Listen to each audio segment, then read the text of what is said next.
এটা একটা face pack, এটা মুখে মাখবো আমি। ওটা মাখলে কি হয় গো? এটা মাখলে মুখ ফর্সা হয়। আমি তো মনে মাথারে ঘুরে ঘুরে মুখটা পিছাসের মতো কালো হয়ে গেছে।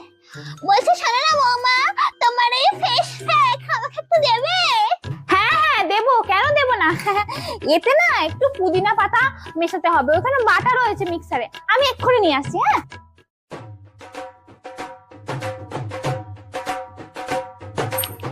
কাকিমা এসো, তোমার মুখে আগে মাখিয়ে দিই।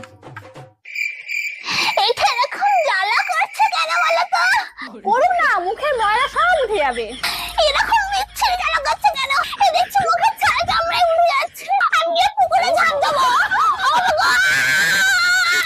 তুমি যেরকম আমার শাশুড়ি মার কানে উল্টো পাল্টা বলে আমার সংসারটা জ্বালিয়েছিলে, আমি তোমার এই ফেস প্যাকে লঙ্কা বাটা দিয়ে তোমার মুখটা জ্বালিয়েছি। ঠিক হয়েছে, জ্বলুক আরো জ্বলুক।